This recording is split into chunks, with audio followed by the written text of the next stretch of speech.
Oh, welcome into the Press Row Show, the #1 rated pregame, intermission, and postgame show, the side of the Mississippi, south of the Arctic Circle, north of the equator. I don't know if your video quality is as bad as mine. You lost your Ethernet wire for a little bit. Mine's back, but the video here looks horrific and awful. If it's good on yours, then we're good. No, it's good on mine. Okay. It's fine.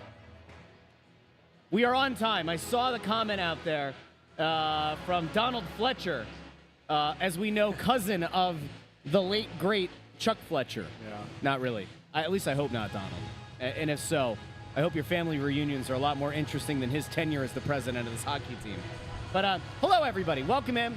As you can tell, this is not Anthony SanFilippo, who remains on assignment down in Clearwater. What a horrible place to have to be this time of year, Kevin. Yeah, it wouldn't bother me too much. Kevin Kurtz is here. Kevin. You just have to. Then you have to watch baseball, though. So. Yeah, you know, good point.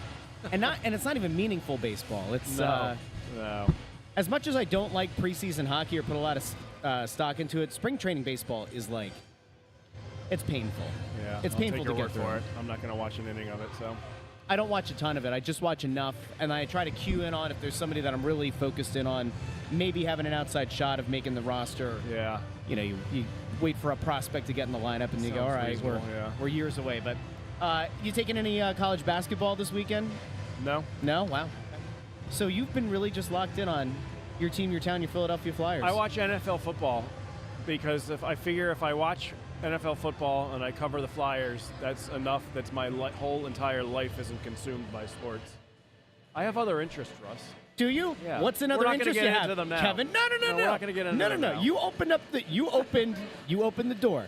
I mean, like any middle-aged guy, I really like World War II stuff. Okay. Yeah, So let's move along. you were part of that like TikTok trend. World War II. I don't have a TikTok. Well, no, I'm saying you were part of the thing that was going around intern. You remember this about the women saying that guys like World War II? Yeah. It's like always on their mind. I'm one you of have no those idea. guys. He's like 18. Yeah. He has no idea. I'm trying to figure out. I guess the picture is bad. So the picture is bad everywhere, which means that it's going off of the Wi-Fi and not your Ethernet. Do you want me to turn Wi-Fi off? Well, I don't know, but because now I'm afraid that's going to shut down the whole stream. It won't shut down. Well, you know what? It might actually shut down the stream. See, this is what happens when we give the intern control. This is what happens. We might lose the stream. Go ahead. All right, I'll turn here, Wi-Fi here, off. I'm going to do this. You ready?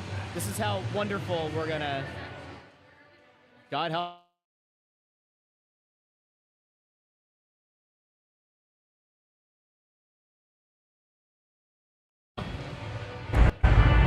All right, this is going to sound really bad for about 30 seconds until we get back with you. I don't know. It still looks bad. It still looks terrible, but they can hear it. So I don't know what to make of that. I'm going to remove it. You know what? Get out and come back in. All right. Yeah, there you go. Just away with you. There he goes. All right. We're going to do this old school for a second with Kevin Kurtz. All right. This takes us back to, like, you don't even have to talk into that because there's no point. You're talking about World War II, and that's what took the show offline. Yeah. I don't know if you know that or not. YouTube, they penalize people who talk about World War II on the stream. So, but we have a really interesting game. What's going on with you? How are you not back in yet? God help us. Try what? This? Oh, so much better. All right, we're back here on the Press Row Show, the #1 rated pregame, intermission, and postgame show. Intern Andrew is getting fined. I think it's the only thing we could do tonight. He has to be fined. He has to understand the severity of his actions or lack thereof. All right, so let's get to the Flyers. Okay. Now, I care about this game, and I also don't care about this game for a few reasons. Right. The Flyers are very clearly out of it. Any facade of trying to make the playoffs is over. Right. And so I want to take you to a guy who's become a bit of a lightning rod again for the team, and that's the coach. And when we had Jackie Spiegel on the other night, I said it really feels like a lot of forced and kind of fabricated quotes out of Torts to maybe take the pressure off the guys in the locker room. Not a lot of people look at it from the fandom, at least through that lens, but it certainly feels like he's starting to say and do more at the podium and around the media, trying to kind of take the eyes off of what has been a relatively underwhelming stretch here at home. Well, I think first and foremost, he's trying to, make sure people understand that what Danny's doing from his perspective, right? So I think a lot of it is just, we're struggling to win games right now, but what we did at the trade deadline, what we did with the other moves was the right call, and So, he's been, I think, pretty upfront and forthright about what the plan is, how obviously they're shorthanded now in skill, and the lineup is depleted, right? I mean, everybody knows that. So I think he's trying to just convey that message that, listen, we're not even 2 years through this new regime with Danny and Keith Jones in charge. So it's going to take some time. People are going to have to be patient here. So that's what I think he's doing most of all. And I don't disagree with him when he says the team's still working hard. This week they're just not very good. I mean, you lose to the Devils and the Kraken, and the goaltending wasn't very good. That'll kill any team. It doesn't matter if, who's in your lineup.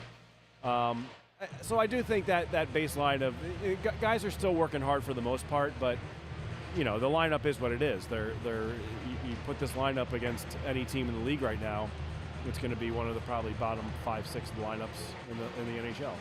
The thing that he kind of has to hang his hat on is the hope, at least, that the team is playing hard and continues to at least give it their all. There are times, there are definitely stretches in these games where it looks like they are disinterested, to say the very least. I mean, it's one thing to be outmatched talent-wise. It's another to not look like you're giving it 100%. And, they've gone through some spurts on this homestand where I would agree with that. Yeah, I mean, especially right after the deadline. I mean, I think that took a lot of wind out of them, right?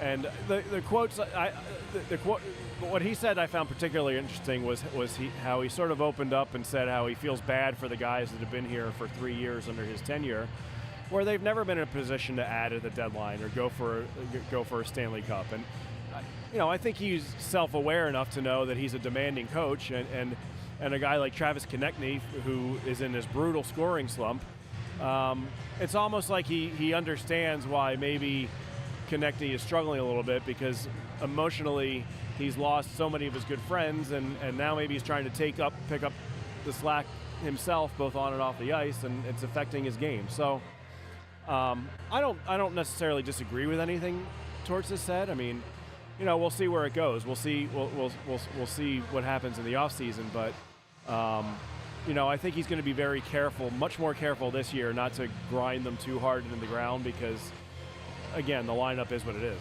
He doesn't exactly have another nonsensical card to try to play down the stretch here to galvanize the locker room like he did with Couturier a year ago. Yeah, that was I didn't think that was the right move. I thought he made a number of mistakes last year. When the team's in a playoff position in March and they lose 8 in a row, I'm sorry, the coach has a lot to do with that. You can talk about the goaltending and everything else all you want, but you can't tell me that the coaching doesn't have some, that there isn't.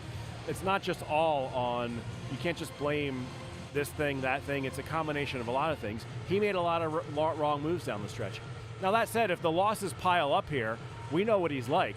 So that would be a little bit of a fear of mine if I'm looking at this from an outside perspective as a Flyers fan. If this team, they got their win last game, if they lose 4 in a row, is he really going to be patient enough or is he going to snap a little bit? And I don't think that would help anybody at this stage. So it's a tenuous time for the team right now, just because of Tortorella's history. He can say it all he wants that he's going to go easy on these guys, but again, if they lose 3 or 4 more games and they start to pack it in, I mean, you think that's going to sit well with him? No. I have a deeper concern, and it's actually something that he said. Was it today or was it yesterday? Today? We were just talking about it before the show. I think it was a quote from today about Ersson. Yeah, today. And for those who might have missed it, I don't have it pulled up here for the full thing. You can find it. But in essence, he said that Ersson, in his mind, if he's the guy, that was like one of the first qualifiers, if he's the guy going forward, he doesn't view Ersson as a guy who's going to play 55, 60 games. Yeah. Hence, he's not a number 1 goalie, and said it'll be more of a tandem. We think it'll be a tandem going forward. Yeah. For a fan base that has long had to deal with tandems, with the exception of a stretch of Carter Hart, it really has been tandems for over a decade. I mean, hell, even going back to the Stanley Cup final in 2010, it's still going into that postseason was very much a tandem. That's not an encouraging sign, especially given how high he has been on Ersson since getting here. Remember, even when Hart was still here, he would speak effusively with praise about Ersson, and it feels like now, 2 years into, or a year and a half into being the number 1 guy, the number of starts that he's had that have kind of gotten chipped away at because of injuries, the erratic play, having to get back into the flow after he misses time. Yeah. It feels like Tortorella's kind of reached the end of that hope maybe that Ersson was going to prove himself as a true number one. Well, I think he looks at him, Ersson can be a very good 1B, right, or a very good number 2. And I think Ersson's done enough to show that, at least he's certainly not going anywhere. He's going to be on the team next year. He's on a very reasonable contract, and there's nobody else that can play goal in the organization, really. I mean, Alexi Kolosov he had a good game last night, apparently. Did he? Yeah, and I think he just gave up 1 goal, but he's playing at the level he's supposed to. He should, yeah, and I think he should play there next year too. So we'll see if that happens. But Fedotov, I think he's playing for his job right now. If the 25-26 season started tomorrow, I don't think he's on the roster. I don't think he's done enough. So Ersson will be here regardless. But Torts has been very upfront that this year was also about evaluating Sam Ersson as much as it is Cam York, Tyson Forster, these other young guys, right? And he's had his ups and downs. So. We'll see where it goes. But Ersson, I don't think there's any doubt is going to be on the roster next season, and it's it'll be more interesting to me to see what they do in the offseason to maybe try and fix that, because I don't think you can count on either Kolosov or Fedotov at this point. I just find it to be like a more concerning thing where it's like you come down to whether the comment, if the juice is worth the squeeze. And I don't think that is. Like, I don't think that publicly putting out there that you think he's a tandem goalie helps. It doesn't help the organization. Well, I think he just said, I'd have to look at the quote again. I wasn't there this morning. I mean, I read the same quotes you did, but, is he saying that's what his ceiling is? I think he still left the door open to say his ceiling could be higher, but at the moment, we can't trust him to be more than a tandem guy, which I think is fair. That's just based on the way Sam has played. So, again, I think they're going to have to do something with the goaltending in the offseason. I know some other people disagree with me. They look at Fedotov's contract, making $3.2 million next year. That's, to me, it just still looks like a mistake. So I don't know what you do, whether you just eat it and send him to the minors and have Fedotov as your number 3, let him work down there, find somebody else, make a trade. But I don't think you can come back with the same goalie tandem next season. But Ersson's going to be one of them. Unless. No. Yeah. I mean, all cards are off the table if it's some sort of big package for a top-line center, right? I mean, as we've said all along. But I think the bar would have to be pretty high for them to not bring Sam back next year. Because, again, what is he making, 1.35, I think, next year? So it's really low. Pretty good contract for a number 2, or, even a guy that's making, even only makes up 25 starts. So I want to take a look at tonight's matchup. But really, again, it's not about the matchup itself. It's about the opponent. Mm-hmm. Carolina went through one of the weirdest month-and-a-half stretches I think I've ever seen in this league. Says a lot. They go make the blockbuster trade to bring in Mikko Rantanen. The obvious thought from anybody who covered the league was that if you're going to make that trade, you're probably going to have conversations with the agent ahead of time. You're maybe going to bang out a contract over the next few weeks, and he's likely not going to get to free agency. That would be what you would do if you were going to make a blockbuster move for that player. Then we find out that Rantanen doesn't want to play in Carolina or sign there long-term. He gets dealt to Dallas. And shortly after he's dealt to Dallas, Rod Brindamore goes public and says, well, when he got here, he said, there are 4 teams I'd go to, and you guys aren't one of them. Yeah. Can I ask you just, is Tulski's job, at all in question? Because, isn't that something that you should have figured out before making the move in the first place with Colorado? I mean, everything I've heard about that organization, obviously I'm not there on a day-to-day basis, but everything I've heard is that the owner really does have a big say in the things that are done or not done. So you wonder how much of that was owner-driven. I look at it as if you're Danny Briere, look around the league at some of just the poor general managing you've seen from so many teams, right? Chris Drury getting the whole Rangers team pissed off at him, dealing away core guys that were part of, the fabric of that dressing room. And look what's happened to them. Vancouver, that whole mess with Pettersson and JT Miller. Now the Tulski thing.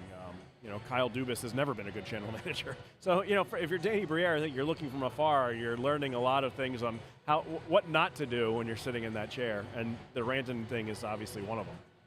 It's one of the craziest things I think I've ever seen. Yeah, it was fun though. The league needs more of that stuff. There have been times where you see a team trade for the exclusive negotiating rights with a player. Yeah. Right before. Yeah, after the unrestricted season's free over. agency. Yeah. What was the guy's name? I always say his last name. It was like what the hell was? I forget how you said it. It was not Hamhui. Hamhuis. Hamhuis whatever his Dan name was. Hamhuis, Yeah. Dan Hamhuis? That was a long time ago. The Flyers negotiated for his Yeah. rights. They brought him in. It was like 5 days until free agency. Yeah, I Couldn't remember get a deal done.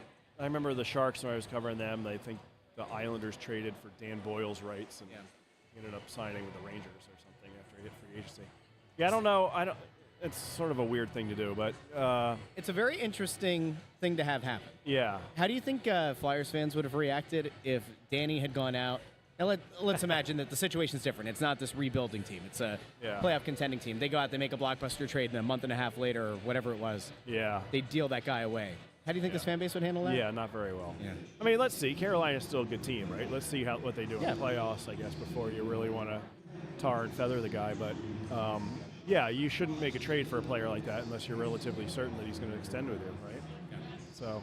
Now, I'm not going to press you for an exact result here unless you really want to go down that route, but just based on what we've seen of late, Flyers do get that win in the shootout a couple nights ago. They finally stopped the pointless streak on this homestand.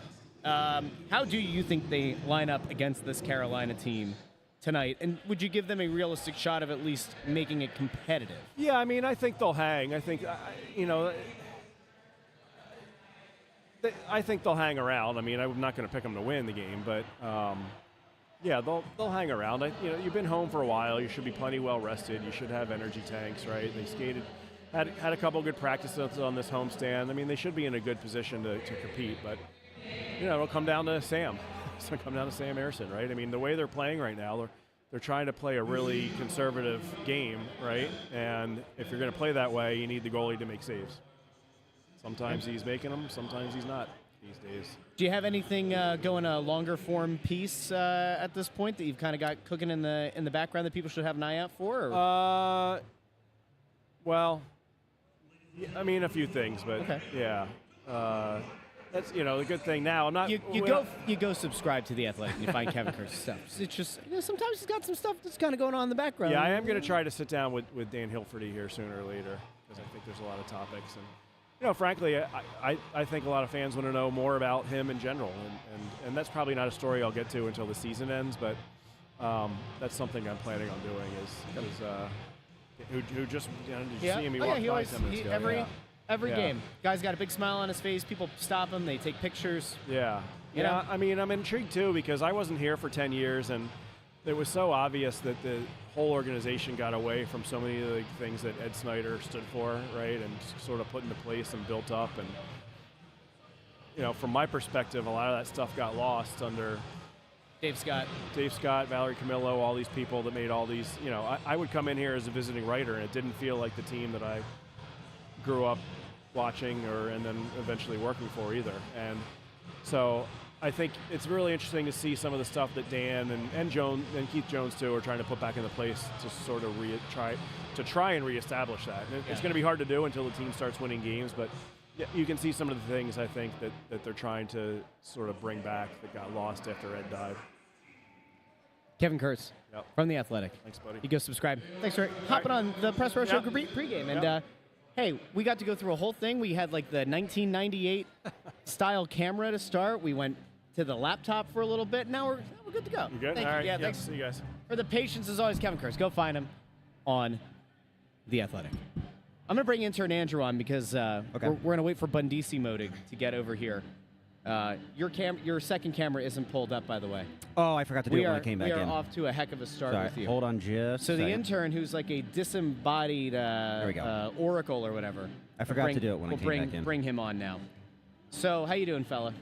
Now that we got the video quality figured out, I'm a lot better. That's good. I always hate it when people are in the comments saying like, oh, the audio stinks or the video stinks. I'm like, oh, geez, this is going to be pinned on me somehow. But we fixed it. Well, in fairness, the audio and the video are plugged into your computer, so I don't know who else would put that one on. I don't know why the Ethernet popped out. It happened one other time this year. I don't know how it happened, but I'm afraid to even look at it. Well, because I have the Wi-Fi turned off now, so there's no safety net. I'll tell you what. If there's one thing that you don't want, it's to not know how it popped out. Right. That's exactly it. That's not good. Not good. But the moral of That the might story be is that we might be got a it. broken socket. You can't have that. Well, we're almost at the finish line this year. No, we're not. How many more home games do we have? 9 after tonight. I think it's 9. I'm pretty sure it's 9 games after this. Really? 9 home games. Yeah. I would have thought like Does that seem a 6. lot or less? I was thinking like 5 or 6. I think there's like 4 and 5, or is it? Maybe it is less. Want me to count? I had 10 written on my calendar at home, but that might have been 10 for the month. So we're not back here until the We're- Thursday the 27th. Yeah, we're gone for like So 1, a week 2, and a half. 3, 3 left in March. 4. It's 5. 5 is it? Yeah. We only have 5 after tonight? Yeah. If I'm reading this correctly. Well, that's a shame. Well, unless the it's Flyers, entirely possible I'm not. unless the Flyers make the playoffs, which you just never know. That would be unbelievable. You just never know. So- Oh, okay. Yeah, So the Ducks won last night, they did. and Pittsburgh won today. They did. Are you trying to get me to like tankathon this right now? What's Tankathon looking like right now? I think it's a little bit early for a tankathon. It's I do. I think it's A lot that's going the suppo- Flyers that- dir- a lot that is going the what's Flyers' supposed way. to happen at the end of the show. We are not going to spin the tankathon. Don't spin it. That's- Let's just see what the No standings are right spin in now. the tankathon. We're just showing you what it looks like right now, folks. Let's go out to tankathon really quick. Ooh, look at Up to the 6. Fly Guys, number 6. You know, the wild part about this is Pittsburgh winning 4 straight. No one saw it coming. Pittsburgh fans are lighting themselves on fire right now. That's a crazy About a that they're 4-game doing win that. streak. Seattle's won back-to-back games. Buffalo won their most recent game. I don't think they're catching Buffalo though. I They're- think it might be probably not. Might be the crack. It will be the highest we can get. They could theoretically get themselves near that 5 spot. Yeah. And as many people I think at this point are aware, the way that I look at this is very, very simple, right? If you're a Flyers fan, your number one hope should be get into that top 5. Because depending on who you talk to, depending on which outlet or whatever you check in with, scouts, all that, most people believe it's a 3-player draft. 4th player is about here, and then it's a little bit of a drop, and then you have like 5 through 18. But there are people now that are starting to trend to it's actually a 4-player draft with a 5th player who's on a different level, and then from 6 to 18 is about the same. But it all depends, because it's hockey, right? And a lot of these guys, and the way that scouts approach the game, there are some people who think that there could be 6 really good players. Maybe not franchise cornerstones, certainly not a Connor McDavid level player, but a really good player. And so if you're the Flyers, you have to be careful, because the way that the draft lottery works is that the top 2 spots are draft lottery, which means that in theory, in the worst case scenario, you could get jumped by 2 teams and then get pushed down by 2. And then so if you're the Flyers would drop to 9 then, right? if the Flyers finished it at 5th, the worst they could get to is 7th, yeah. right? If they're at 6th, the worst they could do is 8th. If they get back to that 7th spot that they've been for a while, the worst case scenario would be 9. So when we're watching the lottery, whenever Yeah. that is, it's usually like during the first round of the playoffs, right? Yep. They're doing the countdown, and it gets to the number 7 spot, and the Flyers aren't revealed. That means we know they got a That top they got 2. the top 2. That's going to be intense. That's how it works. So, and a lot of times I think people forget that when you get like that far into the draft lottery, right? I was always a little confused by it. I had to Yeah. do some reading on it. It only 2 teams can jump up into the top 2. Yes. So if they finish at 7 and they're not there, it's, oh boy, we got 1 or 2. I think I also read a rule that you're not allowed to jump more than 10 spots. So whoever's like 14th, I don't know that they can win. Yeah, I think that to get to Unless I'm misreading I think that. to get to number 1, the worst you can be is number 10. Right, okay. But you can, if you're in the bottom 15 or whatever, bottom 16, you can get into the number 2 spot, I believe. I think there's a slight variance in the percentages. Okay, and then there's also like a 2 and 5 rule. Like you can't win it more than twice in 5 In 5 years or something like that, yeah. Interesting. Are you one of those like tinfoil hat people that think that it was rigged for the Blackhawks to get Bedard? Oh, I would never think that the NHL tried to rig having another elite player play in a market where the fans say they care about the sport a ton and also had a big scandal surrounding their team. And, maybe they were hoping that a good young player could take the headlines away from yet another awful scandal involving that team. So definitely not. Definitely. Oh, definitely not. No, Definitely not. that would never happen. Not in the National Hockey League or any professional sport for Absolutely that matter. not. No. And Pittsburgh's definitely not going to win it this year. Oh, 100%. No, definitely not on Sidney Crosby's last legs. No, There's no, chance Pittsburgh's gonna jump up into the top 2. It's not like they went right from Lemieux to Crosby. Absolutely not. That would never happen. Oh, jeez. The one I'm actually a little bit worried about, like if you're a tinfoil conspiracy, is like Boston. Because Boston has been so good for so long. Yeah. And there really isn't a lot of hope on the horizon right now, the way that it looks like. There's not an immediate impact player. It's really just Pasternak and McAvoy now. Yeah. Right? So, and they're not going to make the playoffs this year, and they're going to be stuck, like, I know you use the term for the Flyers a lot, but they're in, like, actual purgatory. They're going to pick, like, 13th. Yeah, it's really bad. Yeah, so it's not good for them. What did they get from Marchand again? A bag of pucks. Was that it? And a Tim Hortons gift card. Yeah. But the downside of that is you have to have your passport to go into Canada to use it. I know that there are at least some Tim Hortons in the U.S., but like for Tim Hortons, apparently you need to go north of the border. Just listening to, the Spit and Chicklets producer, Mike Rinelli, who's a big Boston fan, like the temperature in Boston right now is they are so sick of Don Sweeney. Yeah. It's crazy. You think about the Bruins' biggest kryptonite the last 2 years was the Florida Panthers, and you gave one of the best players in the history of your franchise to him for nothing. An absolute rat.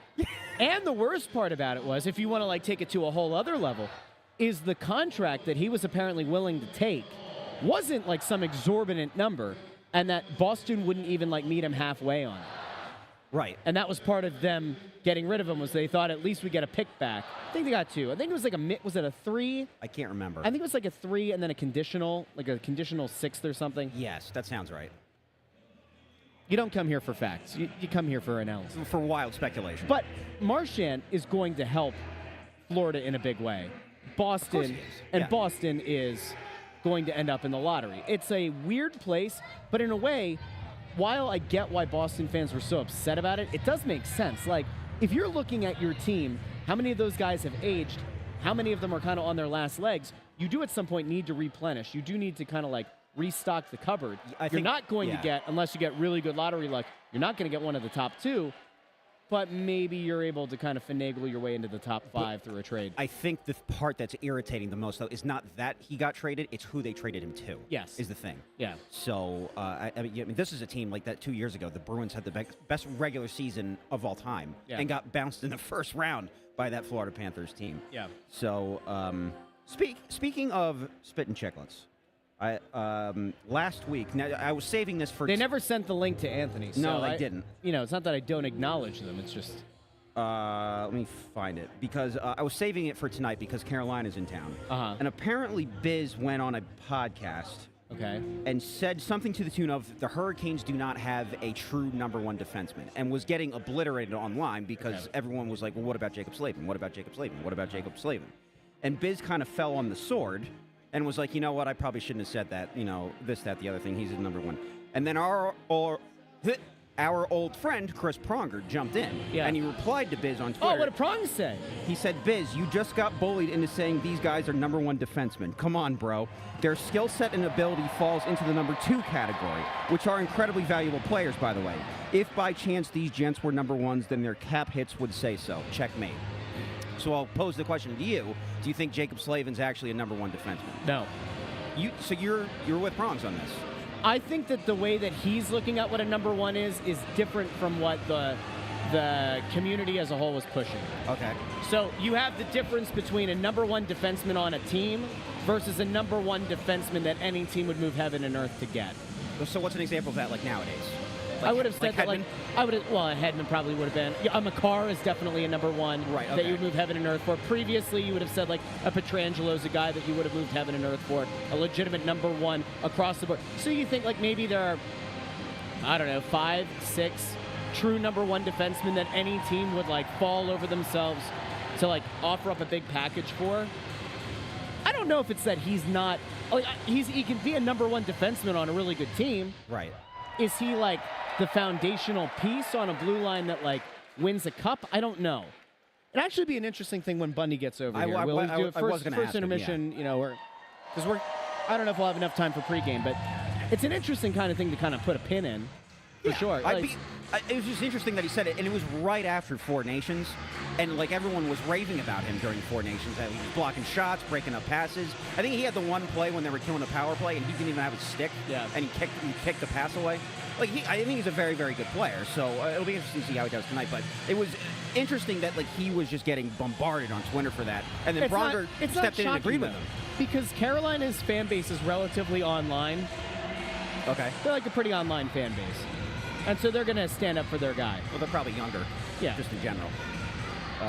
But it is interesting to see that after, I mean, you talked about it a little bit with Kevin.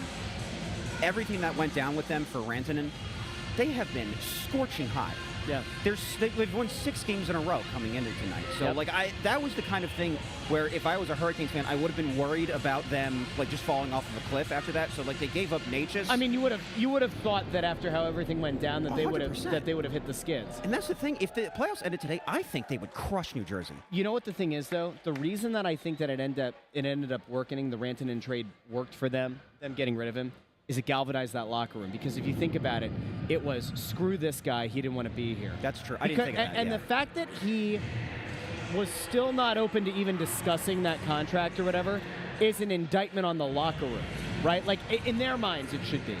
That, like, not only did this guy not want to play here because of the location or what surrounds it or whatever, but, like, we welcomed him in, and he essentially gave them the middle finger. Like, I don't care. Like, you guys might be nice, but I don't want to be here. You should take that personally.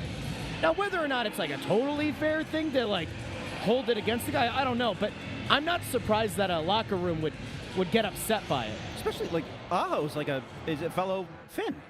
Huh? I said Aho was a fellow Finn. I lost my sound. Oh, you lost sound? There we go. I'm good. Probably. Say it again. I said Aho was a fellow Finn. Yeah. And even he couldn't convince him to stay. By the way, if we're talking about, like, location, I lived in North Carolina for 3 years.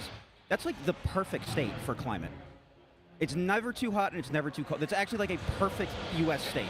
I've told my wife that when we retire, we're going to retire to North Carolina. North Carolina's the best. I don't know if she's like agreed to it or not, but I think if I say like we kind of have to, then we have to have a conversation at the very least.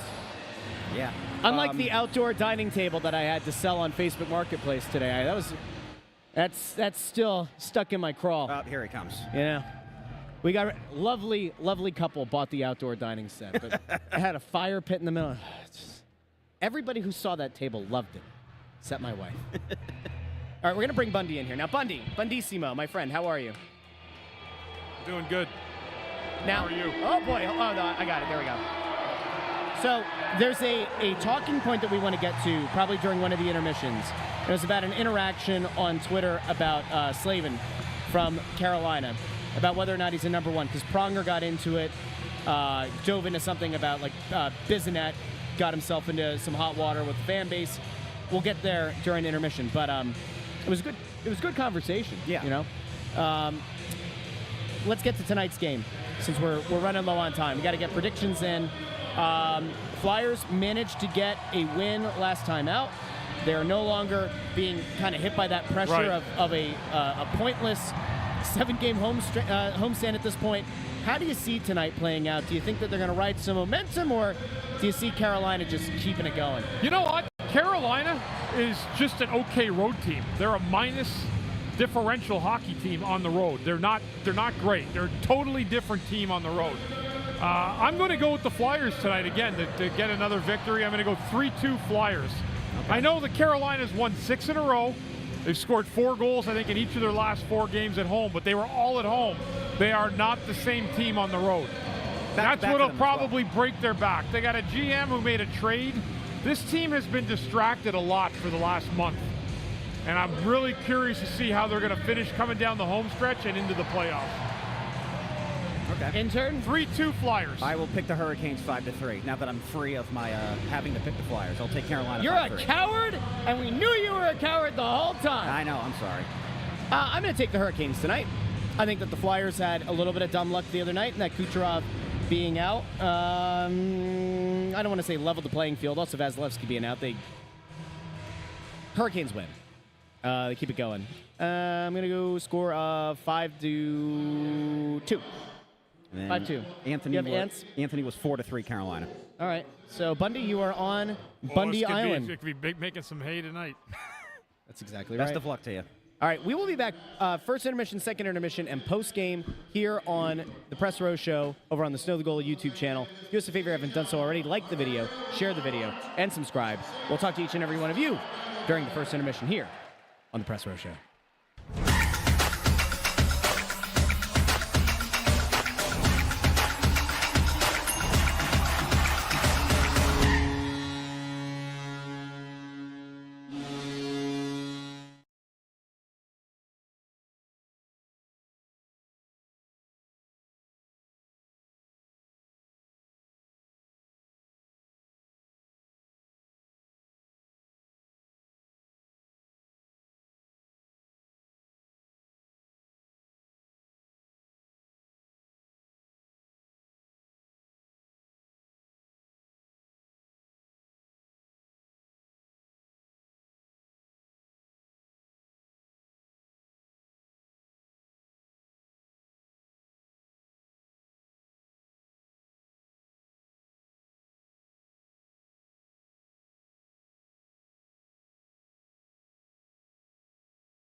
Welcome into the Press Row Show, the #1 rated pregame, intermission, and postgame show this side of the Mississippi, south of the Arctic Circle, north of the equator.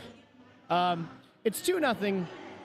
It's gone the way that I think a lot of us kind of figured it would. But we have to have a conversation tonight. I did not figure it would go that way. I know. You were a true, hopeful, optimistic fella. Yes. And you know what, Bundy? It's one of your best characteristics is that optimism Russ. That you bring, you know? Thanks, kid. And then the rest of us are cynical and miserable, right, when it comes to this team. We have to have a serious conversation here.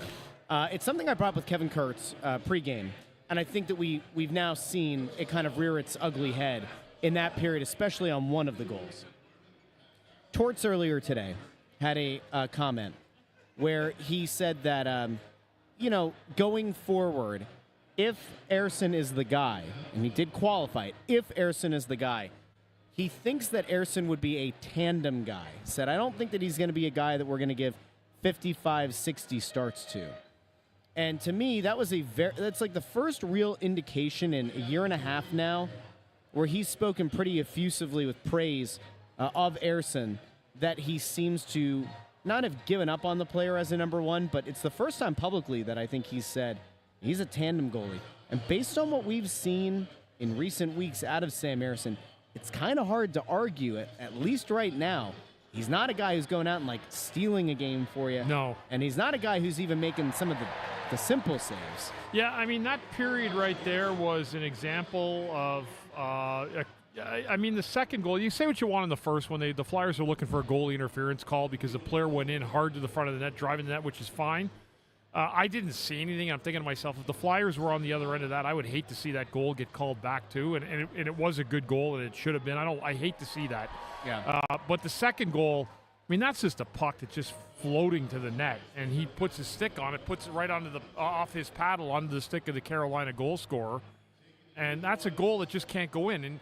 And you know what, Russ, you just said something that I actually said for the first time on pregame radio tonight on 97.5 The Fanatic, was we haven't seen a Flyer goalie since Fedotov steal any kind of a game except the game in Winnipeg about 3 weeks back. I think it was 3 weeks Saturday, this past Saturday night. Yeah. That's the only game that I can say the goaltender for the Flyers has actually stepped up and ripped off a game off the other team. We've not seen it. Certainly haven't seen any part of it at the beginning of the game tonight. It should be 1-0. The Flyers, it should be a tie game, to be honest with you, not down 2-0. The Flyers had a lot of good chances also. There were a few where you kind of go, how the hell did the puck not go in for them? Right. The Flyers have had a handful of chances. They haven't been bad. But the problem is I feel like in those two goals, the goaltender has to be more responsible and accountable to those two plays. On the one goal where it kind of goes across the face of the goal, it was the one that I think you were more upset about where Ersson essentially gives it to Carolina. Yes. Zamula's on the doorstep there. He's not able to clear it before it does go across the face of goal. So, what happens there? Wow. And is there any blame that you would look at and say, he should have gotten a stick on it? Where were we at? That puck's coming to the net, so the short side, Yeah. I would have liked Sam to have had his paddle on the short side of the net to not allow that to come across the crease. Yeah. Deloria had his guy. The only play that player had that was to toss that soft backhander to the front of the net. That's where the goalie's got to come out. He's got to paddle it or freeze it. He let it go right across the crease. Then he tried to swat his stick at it to move the puck into the corner, but it went right onto the Carolina players. He actually assisted on his own goal. That's exactly what happened and on that play. But then Zamula, I know what he was thinking. He's at the back door going, why didn't that puck get stopped? And before you realize it was too late, you had to lift a stick. That's all they had to do was lift a stick in that situation. But at the same time, he didn't know his goalie was going to put it off the guy's stick either. So you would put pretty much the entire blame of that goal is really on Ersson? I blame the goalie for it on two reasons. He should have paddled it on the short side, and the second thing is it never should have tried to play it off on the other side. He should have held his ground, got square to the puck, and prepared to make a save or to let Zamula handle it. The first goal I don't really blame him on. I mean, it was a quick tic-tac-toe play. When the Flyers repossessed the puck, Konechny had the puck, and he tried to take a stride up the middle, and he got stripped. Yeah. And that's when Aho just turned around and fired it right back into the net. But I don't know what they were – I guess they were figuring, well, because he lost his goalie stick, we're going to take a gamble here and try to get the call for a disallowed goal. But it never worked. I didn't think the refs or the league was going to bite on that one. It didn't look like there was enough there. It's been a wild time, and we talked about this a little bit pregame. Kevin Kurtz and I talked about it, and then you came over and you had a couple of things really quick to say about it. But Carolina has played very, very well since the Rantanen trade. Yes. And a lot of people, I think, thought they were going to fall on their face. And my point, I'd love to kind of pick your brain on it.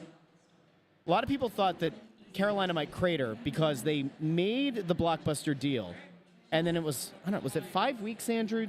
Maybe look. From the time they made the trade to get him in town to when they traded him away. I think it was around 5 weeks. Yeah. I think. You would think, oh, well, Carolina's going to crater because that was like the big move and it's going to deflate the locker room. What I said to Andrew pregame was, I think in a weird way it galvanized the locker room because when Brindamore came out publicly and said, Rantanen, when he got there, said, there are 4 teams I'd go to and you guys aren't one of them, it's almost in a way like a middle finger to that locker room, right? Like it's almost like a tacit acknowledgement that, like, no matter what you guys do, I don't want to be here. And so when they moved him back out to Dallas, that locker room maybe gets together and says, you know what, guys, we didn't need him anyway. And like, maybe that's the thing that brings them together. So maybe it has the opposite reaction of what logic might have told you. I think they had a good hockey team before, and the problem is they gave away some good players. Neskash went over to initially to Colorado. Yeah. That hurts losing a guy like that because you're not getting him back in Lee Stankoven. You're just not getting. That's who they got back for Rantanen with the picks. So again, it's Carolina. Some people are high on. They didn't help themselves. I got news for you though, Carolina. If you think that you're a team or an area that's going to be able to just trade for a guy and sign him, maybe you should come and ask people that know a little bit more about what's going on down there because he clearly did not want to play there. And I think Carolina thought, oh, yeah, we're going to trade for him. He's just going to sign. We love it. No, it didn't. And actually, I give the player a lot of credit for standing by what he wanted. And he ended up wanting to go to Dallas. He got that. Yeah. January 24th until March 7th. So he played 13 games for the Hurricanes. So it was the 20 what? January 24th. To March 7th. So that's 6 weeks? That's 6 weeks? That was 5. We can look at a calendar. It's close. I think it's 6. It certainly wasn't 2 full months. So No. And I thought it actually felt shorter. 13 games is surprising to me that he played that many there. Interesting. Okay. Yeah, I didn't realize it was that few either. Now, it is a point of the show that people look forward to, of course. It is the stat of the night, and I will tell you that as the Flyers continue to come down to their last few games, many of which we don't expect them to win, we are going to try to continue to kind of flesh out the show here with maybe some more stats, maybe some more trivia. No offense to the players on the ice, but, what exactly are you assessing game in and game out? Bundy gave you the great breakdown, which is really why you're all here. But we have to kind of gussy this thing up a little bit, don't we? We do. It might be lipstick on a pig, but damn it, it's our pig, and we'll put some lipstick on it if we want. I'm not supposed to call him a pig. He has a name. His name is Intern. Hello. Hey, Russ, how you doing? Good, how are you? Good to see you again. Good to see you again. So I have 2 stats prepared for tonight, just because one's pretty quick and to the point. So Urson got, I know we were just talking about him. He won in the shootout on Thursday night, which was his 7th career shootout win, which ties him with Carter Hart for second most in Flyers history. Number 1, obviously, would be Steve Mason, who has 12. So that was that. The more interesting one I have tonight is Brent Burns' 910th consecutive game played, which is tied with Patrick Marleau now for the 5th most all time. Of course, he was teammates with Patrick Marleau for a long time. He will, barring anything crazy happening, will pass Patrick Marleau in the Hurricanes' next game on Thursday, and they're playing that in San Jose. In San Jose, right? Wow. Yeah. How about that? Yeah. How about that? That's a good stat. Yeah, he's been around a long time. Remember when he was a forward? Yeah, he was. Yeah, he went from forward to defenseman. Yeah, he played 540 games with Marleau in San Jose. Right. So it'll be an interesting moment when he passes him. It is. That's good stuff. Thank you. And he's going to be getting close again to breaking those phony records those guys set a few years ago. Yeah.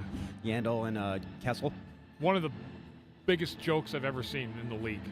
It wasn't even real anymore. Like, it was beyond not real. They were flying guys out, like when Kessel had something was wrong when they flew him out in a private plane to make sure he got out to the game. Like, Yeah. Well, remember, everybody bent over backwards to get Yandel the record here. And then the joke was, well, Kessel's about to break it anyway.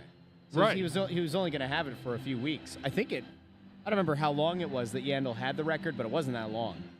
And then I remember he got scratched eventually. And then that pissed people off something fierce. Not most fans, because they didn't care. I think it was Torts, wasn't it? Yeah, it was Torts. It was yeah. Torts, yeah.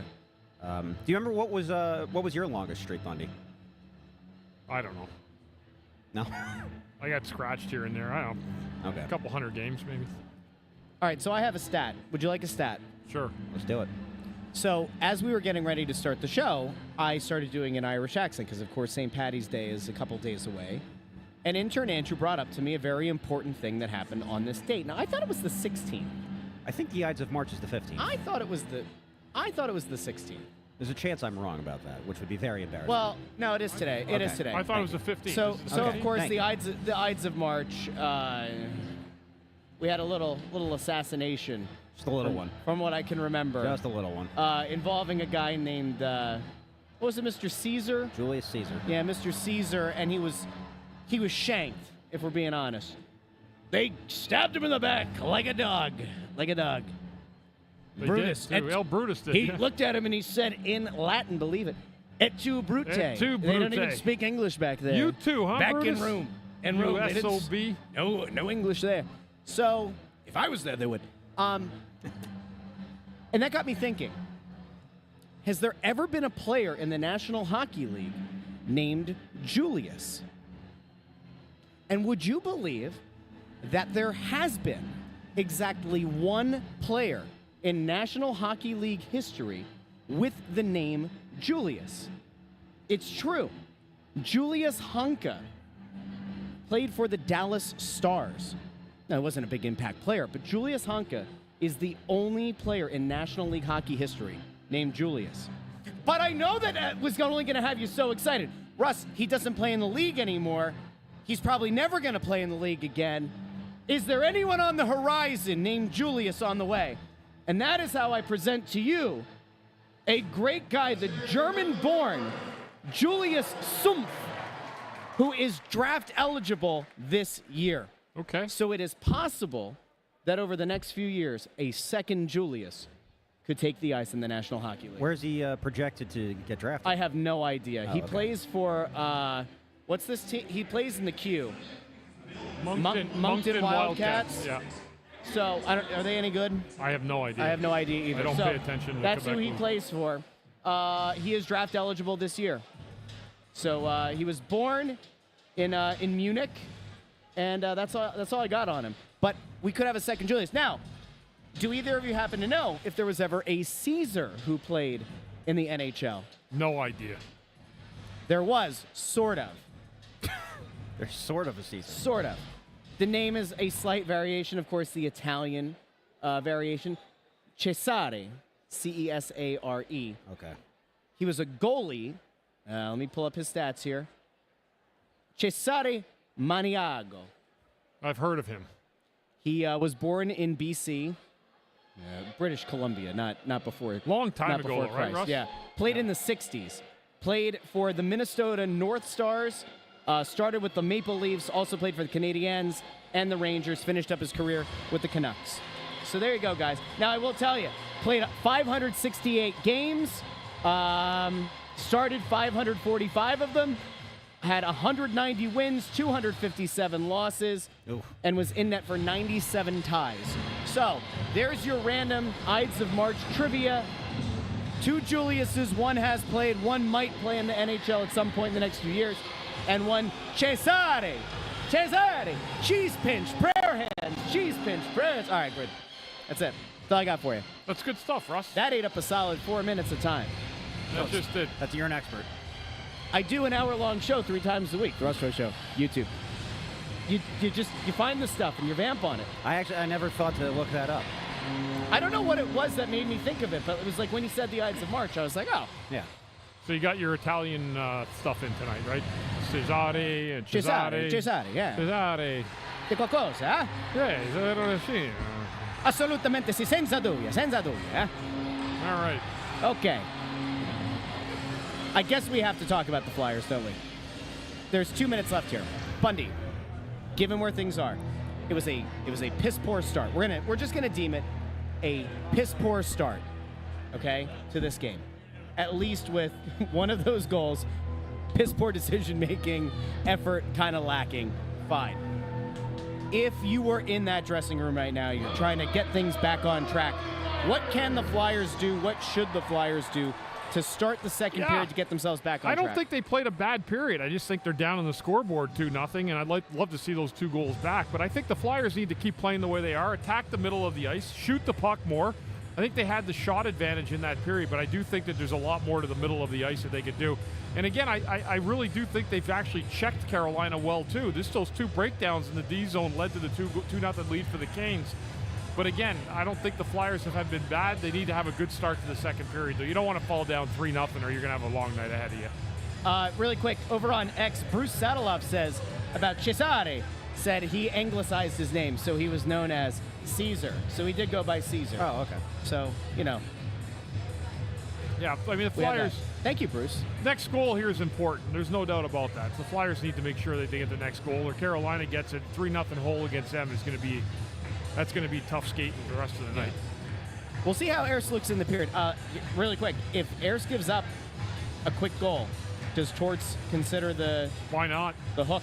Why not? Yeah. What are you going to keep him in for? If you don't have another game until Monday night, you get a rest tomorrow. You can figure out the goalie situation then. But yeah, one more soft one, and I have no problem making that change. All right, we will be back second intermission and postgame here on the Snow the Goalie channel with the Press Row Show. If you haven't done so already, like the video, share the video, and subscribe. Do us a favor, though. Sharing the video is massive. From your app, from your computer, from wherever you watch the show, share the video. It helps us out a lot. We'll be back second intermission postgame here on the Press Row Show.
the Press Row Show, the #1 rated pregame, intermission, and postgame show this side of the Mississippi, south of the Arctic Circle, and north of the equator. And my friends, can we have a moment of honesty? This has been bad, and it got worse that period because on the official scoreboard it says that the Hurricanes put up 2 goals and it's 4-0. But realistically, Sam Ersson gave up 3 goals in the period. 1 came back because of offside. But that was also, and I said this phrase a couple of times in the first intermission, a piss-poor goal to give up. He looks a mess. And I don't understand why at no point in that period Ivan Fedotov was brought in, especially because it's not as if they're playing tomorrow. Because of the schedule. They play Monday again. He's probably slotted to play against Tampa. And I think the way the Torts is running out the schedule is like, you know what? 4-0. We're just going to run our goalies the way we run them, and we're going to let them play it out. I mean, it's not 7-0. It's not been good. It's not been pretty at all. The Flyers have made some good plays, but they just can't capitalize. And Carolina, anything they shoot seems to be going behind the back of Ersson. So, yeah. I mean, the 4th goal, probably 3 of the goals tonight probably shouldn't have gone in. I agree. There was an interesting question here from Bill Barkley, and it's actually something that we were talking about over here at the end of that period. What do we think of Peltier so far? I don't see. I'd like to see more there. I'd like to see more about what we were told he was. You know, I heard he's like a guy, like he's an energy guy. He gets all over the play. He's a relentless forechecker, diligent penalty killer. I've seen little spurts of it, but not a lot of it. Yeah. Is that fair? I mean, I think I thought there was more there in terms of his energy. And I know it's hard sometimes coming to a new team late in the year. You came with a guy he ended up getting traded against. So you might feel like he's on an island alone, but it still doesn't detract from the fact that he can get after it a little bit more, I think. I believe that. I'd like to see them play him a little higher in the lineup just to get a better read on what he is in these last few games. Not saying top 6 minutes, but maybe, I don't know. He's playing out there with what? Abels and Delorier tonight. Like, you're not going to learn anything about him with him playing with those guys. No offense to those guys, but like. But I don't know where else. I just don't know where else you're going to slot him into the lineup. Put him somewhere else. I don't know. Well, you want to take a look at him a little longer, then move him up for the line for the period. So you can do that. So we typically do trivia time, which I know you have good trivia. Intern will bring you on the show. I thought that just because of how bad the game has been, we might need an additional segment on the show. Okay. So we can do one of 2 things. We can go to you at trivia time now, or we could do the other segment that I put together. Do you want to go first or second, really, is what it comes down to? I'll go first, because I have high hopes for your segment. I think it's going to be better than my trivia. Okay. How about that? All right. All right, so trivia right now. All right. Up, up, up.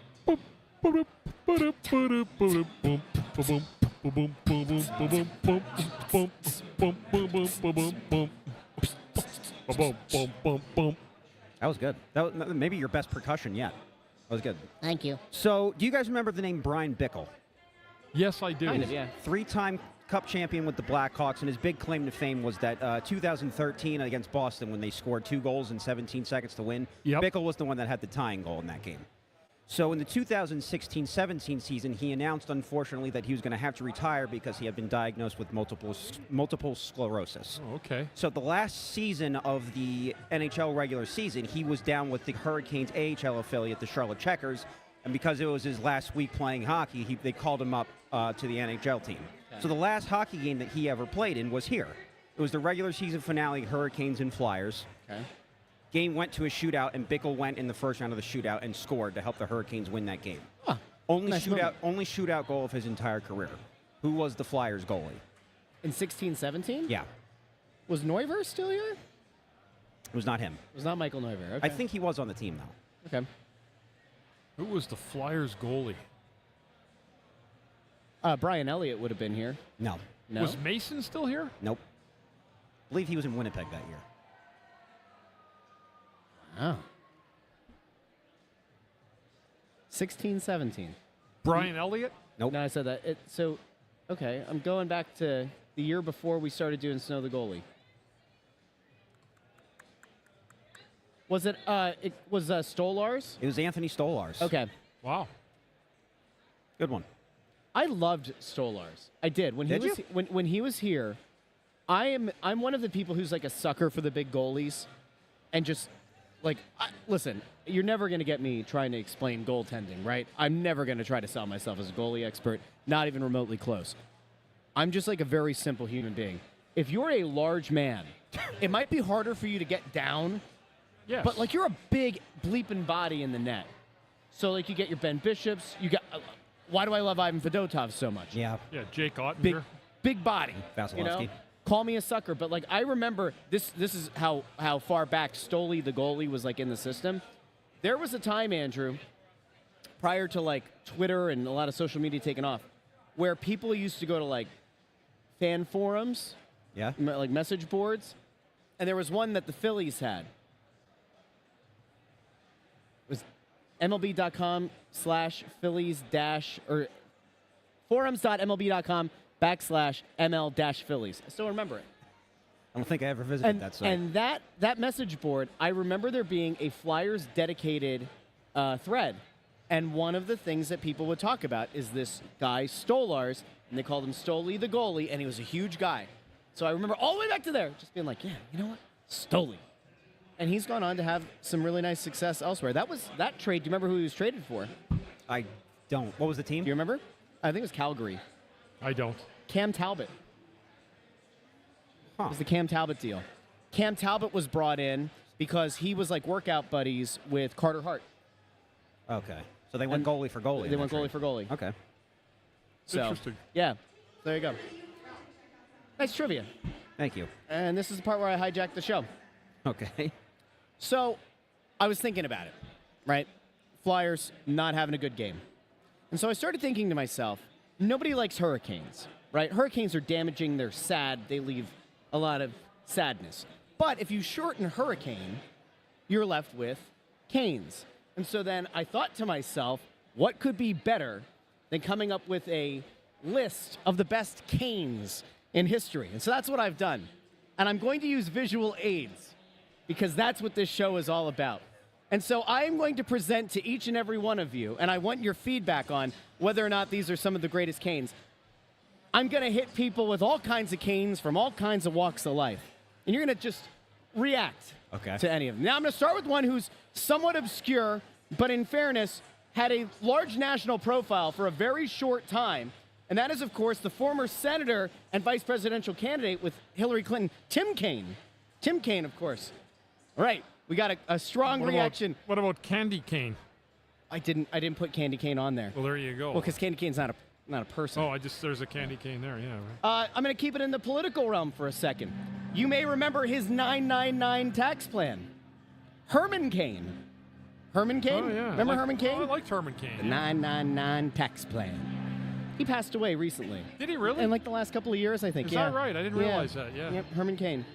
Next, of course, is one that a lot of people are familiar with. That, of course, is Michael Caine. Michael Caine. You can do a Michael Caine. I heard you do it before. Go ahead. I'll do it. What about Raising Cane?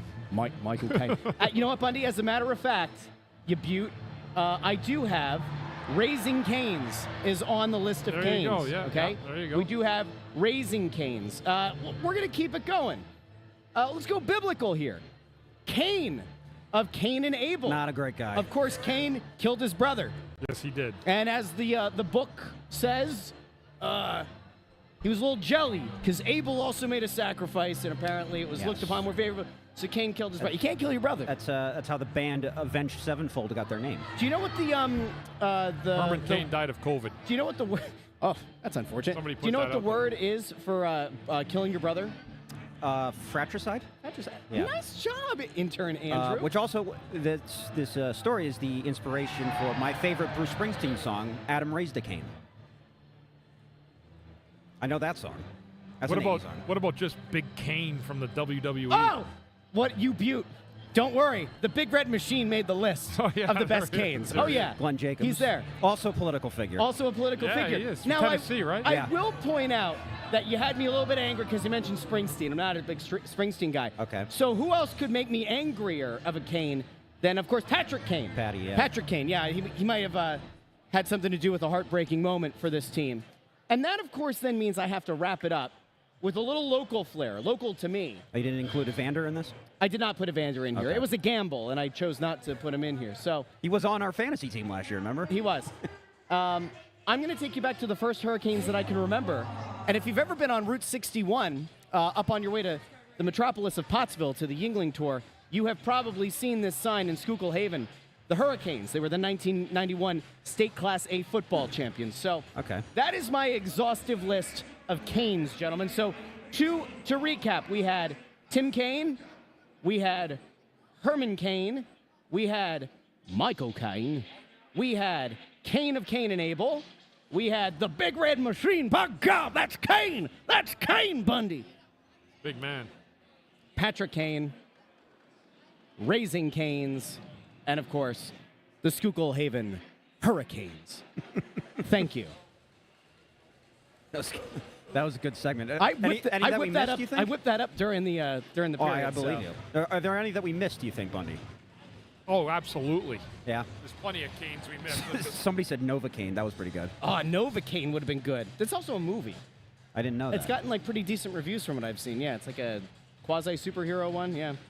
Oh, Ryan A with a good Harry Kane. Harry Kane. England? Playing for Bayern Munich now. Isn't he a But, soccer player, right? He was at Tottenham for a long time. Football player. Oh, yeah, absolutely. A marvel. You know, talk about class, Bundy. You want to talk about a man who There's can put that Former in the back of the Phantom, net. former Phantom Boyd Kane. Someone just put that that's there. a good one. That's a good one, too. Greg just said, when is Ant coming back? I think this is a great segment. I don't know what he's talking about. This one's good. Singapore Kane. Was that Sandman? What he used? No, he's a kendo stick. Oh, okay. Yeah. I thought it was a singer. Anyway. Larry Kane. All right. Alex Town is, by the way, very spot on. You know the Flyers are terrible when I hijack the show and get away with it. Yes, You know it's a rough night when we're discussing different Canes. Canes and hot dogs. The most famous one is a Candy Cane. The Candy Cane. Probably, yeah. Could have Most been on- universally well known. Yeah, Yeah. I agree. Not a person, but still a thing. I like it. Yeah. Okay. Based on where we're at tonight, Bundy, I'm not liking the Flyers' chances of getting back into this one. Now, as intern Andrew likes to say, there is a lot of hockey left, 20 minutes. Anything can happen. Anything can happen, but I just don't like the way the process has gone tonight. I don't like the way the goaltending's gone.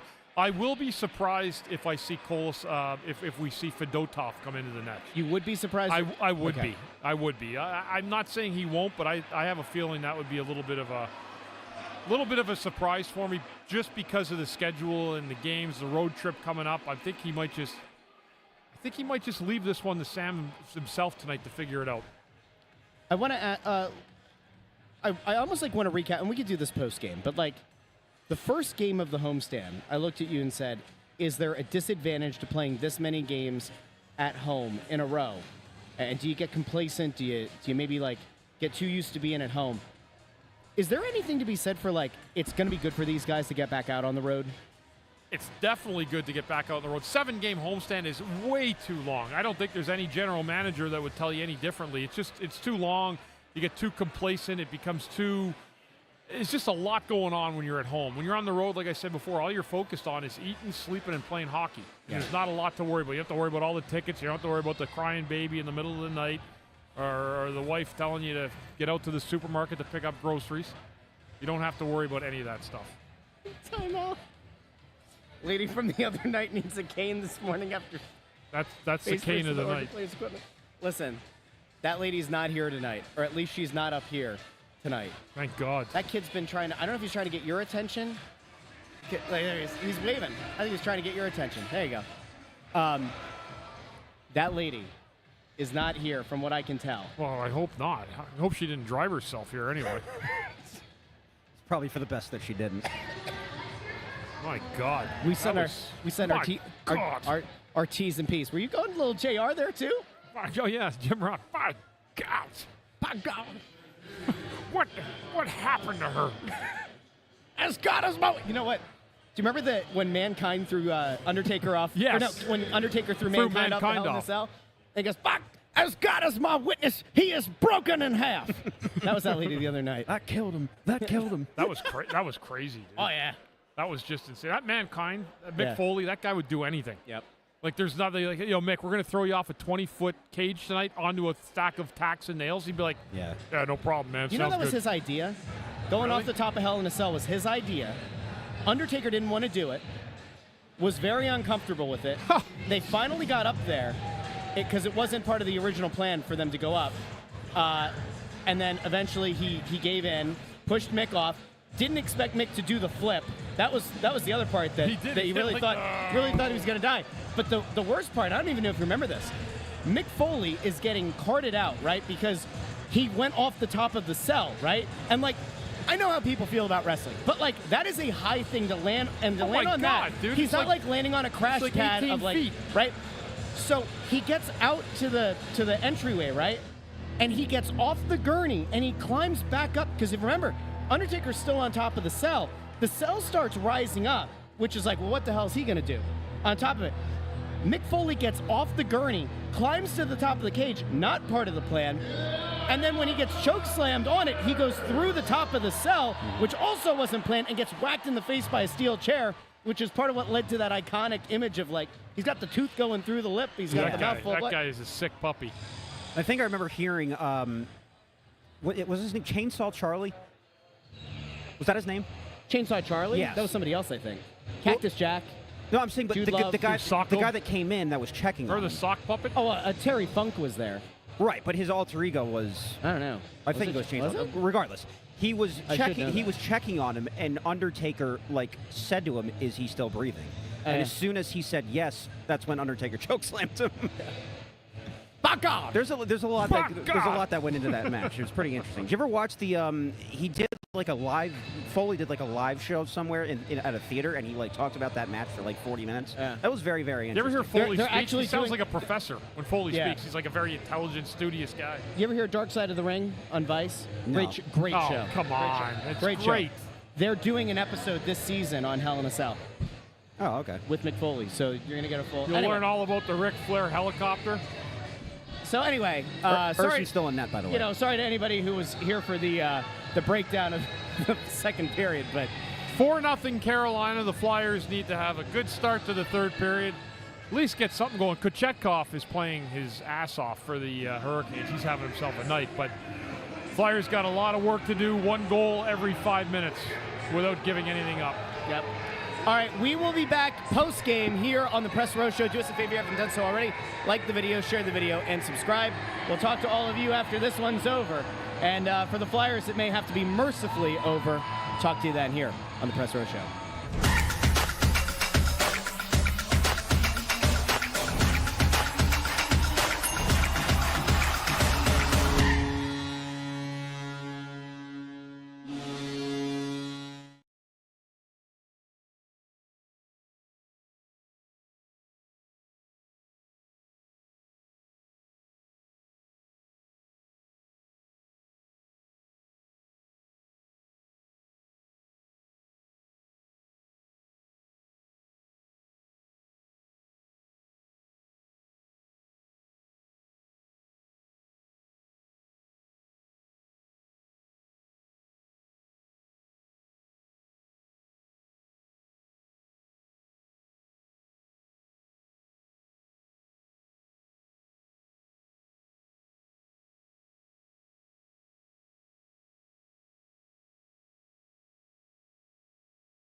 Friends, Romans, countrymen, lend me your ears. I come to bury Erson, not to praise him. The evil that men do lives after them. The good is often interred with their bones, so let it be with Erson. The noble Torts hath told you that Erson was ambitious. If it were so, it was a grievous fault, and grievously hath Erson answered it. Of course, we were on the Ides of March theme, so little Marcus Aurelius to lead you into postgame. On the same Sounds day like that the Merchant of Venice, Russ. as the day started, with John Tortorella saying Erson tandem goalie, implying not a real number one. Boy, did Erson go out and just lay a stinker. Didn't have his best game, of course, tonight. He struggled a little bit since the Four Nations Cup. There's no doubt about it. But, you know, I think tonight when you look at it, probably 3 of the 5 goals, maybe 4 of the 5 are ones you'd like to see back. That's an awful lot. It's been kind of the theme of the season a little bit. The goaltending has let the Flyers down in games where they played well. I thought they had a good start to this game tonight. I thought their process and structure was intact. But you get down 2-0 early and 2 goals like that, and it makes it very difficult to try to come back. And the final score, 5-0 Carolina. They capitalized on their chances, and the Flyers did not. The Flyers didn't get a save, and Carolina's Kochetkov, he made a bundle of saves tonight. There were some really good stops by the Carolina netminder. I mean, goaltending was probably the biggest difference in this one, and we talked about this during the game, but, you know, had it not been for the challenge on the offside, this could have been a 6-0 game. Right. Now, in fairness, we did talk about this, and just to kind of rehash it for the people who might not have been with us during intermissions, can you explain really quickly why you think Torts did not go to Fedotov, especially after the quick, it was back-to-back goals in the second, but the one came off the board, but it was very quick 2 goals in the second. Why do you think Fedotov did not get a look tonight? I think Torts personally was like letting it, like I had a feeling like if I was a coach, I would leave the goalie in tonight. I wouldn't pull him. Let him figure it out. You can't just get bailed out every time by making a goalie switch every game. So I think, and I said that too, I didn't think there'd be a goalie change. There wasn't. And also with the schedule, Russ, the way it is, you know, they're trying to get a continued look at both guys. Yeah. So if you're going to start Fedotov on Monday night in Tampa Bay anyway, there's no point pulling him at this stage of the game. If you're down 4-0 at the end of the second, may as well let him play it out, let one more goal in. But I wouldn't have changed it either. There's times when you want to change a goalie because of momentum in the game. Yeah. You want to flip the script a little bit. It was past the momentum time at that point in the hockey game to pull the goalie. So there are like 2 schools of thought on this one, because I'm seeing the comments somebody saying that it doesn't matter if it's 1-0 or 5-0. If you don't score, you can't win. I feel like this game got away from the team early, and it was because of at least one of the soft goals. It was the one that we talked about during the first intermission, the one that Delorier goes to check the player. It goes across the face of goal. Some people thought it was more on Zamula. You were very much of the mindset that it was an Erson goal. It has to be deflating, right? Like, yes. in the midst of, like, overall now, right? The homestand is over. The Flyers go 1-6-0 on a 7-game homestand. Now, we knew that the competition was going to be tough. We knew that points were going to be hard to come by. But 1-7-0? 1-6-0. Sorry, 1-6-0. Yeah. Horrific. There's no way to spin it. And it's going to be a rough stretch coming down the home stretch too. I mean, the expectations have been lowered, and the Flyers are playing some good teams that are really battling for playoff spots. So there could be some ugly hook games coming down the stretch too. We are at the point of the show where people are asking for the spinning of Tankathon really quick, so we'll do that. The other night, the Flyers ended up getting the number 1 overall pick in the draft on our Tankathon spin, but we'll do it one time here before we do whatever else. But the Flyers, as it stands right now, 6th best odds of getting that number 1 pick, 7.5% chance. Seattle, by the way, won yesterday. You combine that with Pittsburgh getting hot out of nowhere. Buffalo picked up a win. You never know, guys. Number 5, number 4. Let's go. And they stay at number 6. And you know what? You want to be in the top 4, top 5, but you take it. You certainly take it. Now, Bundy. You want another number? We just see it up there. Flyers purgatory. Bill Meltzer said the Flyers. Actually, the Flyers did. They went 0 for 18 on the power play in this homestand. Torts said the other day that it's not for him to worry about whether or not the fans, the public believe in the power play, and that if a change needs to be made or if his boss, Danny Briere, is upset, they'll make a change. I get that the players aren't that great, Bundy. Like, I get it. Relative to other teams in this league, this is not as skilled of a team. It doesn't have as much of the top-end talent. 0 for 18 on a 7-game homestand is flat out inexcusable. And, like, I get that Torts goes to bat for his guys. This sucks. So this is either on the players or it's on the guy running the power play, or it's a little bit of both. But to scoff at the question and to make it as though it's not a valid question to ask, to me, is insane. And the fans have the right to be upset because that is pathetic. Even some of the worst teams that we have seen in this league, whether it was Flyers teams that were horrific, one that led to getting James Van Riemsdyk, a team that ended up getting Nolan Patrick. There have been other teams that have been bad. 0 for 17 is almost hard to do. Yeah, it's 0 for 18, but... 0 for 18. That's hard to do because you're not capitalizing. You're not getting those second chance opportunities. It was a frustrating. The power play's been frustrating for a long time. It climbed out a little bit this year, but it's fallen back down by the wayside. And I'm not beating up any coaches over it right now. The bottom line is this Flyer power play needs players. It needs a lot of high-end skill. And that's why you're seeing other teams' power plays operating at 22 to 25%, some of them that have that high-end skill. The thing Flyers aren't there yet. The thing that's frustrating, though, is like Konechny's paid to be a guy to perform on the power play. He has really been. I mean, we're past the point, I think, where even if Ant were sitting here, Ant would still kind of do his thing. But like, we're very much at the point now where it's a concern, the lack of goal scoring, the lack of productivity on that end of things since mid-January, and certainly since Four Nations. The production hasn't been there. He's good enough to get involved on the power play. Mishkov, we have seen get involved on the power play. I find it, I don't know. I find it really hard, even though you might say they don't have two great power play units, you should be able to put at least one across. That's just me. I don't know. I think it's unacceptable. Yeah, they're not going to make a find change. So the people who are like, oh, they're going to fire Rocky. Rocky's a dead man. No, he's not. As long as Torts is the coach, Rocky's not a dead man. Rocky will have a job as long as he wants one, as long as Torts is the coach. And it's been very clear. Yeah, and that's fine. I mean, everyone's got a job to do, but at the same time, I mean, that the power play has been inept for a while, and I just don't think they're getting enough chances and shots. Yeah. You can't get chances without shots or putting pucks in net. It feels like they're waiting for the perfect play every single time, and they're not a wait for the perfect play type of power play.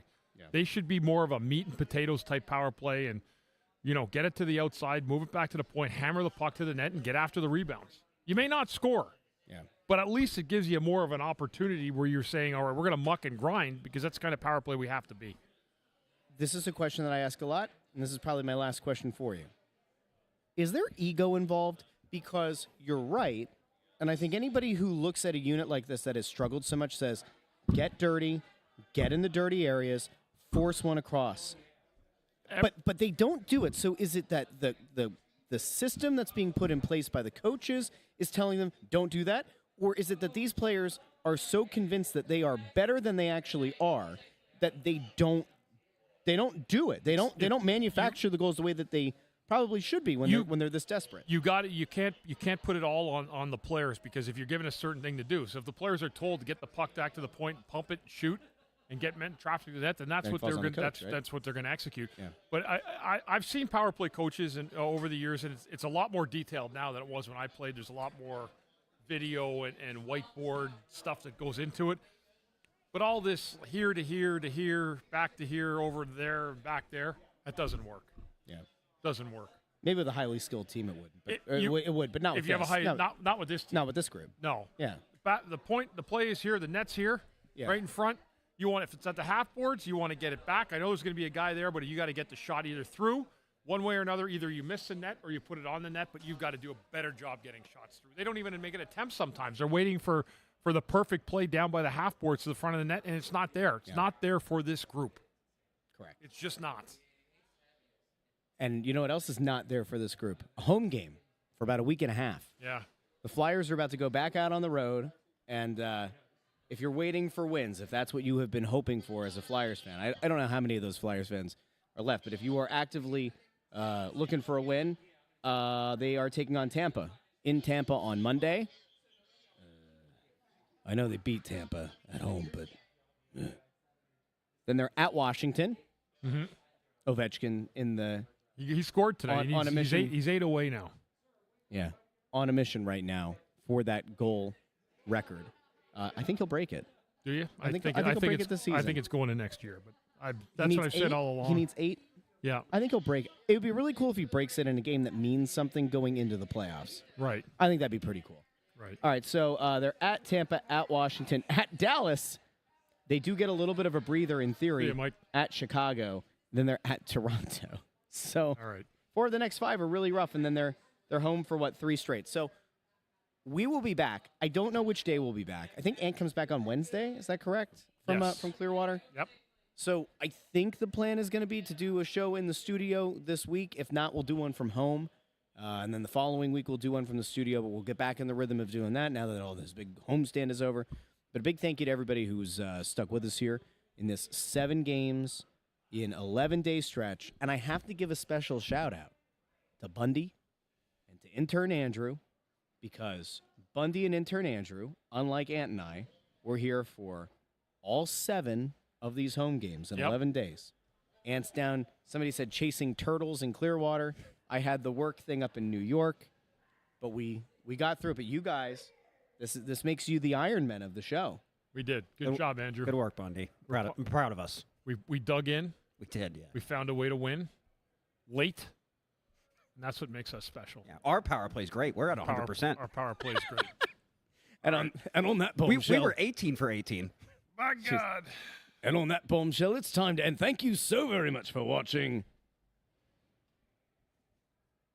Good night.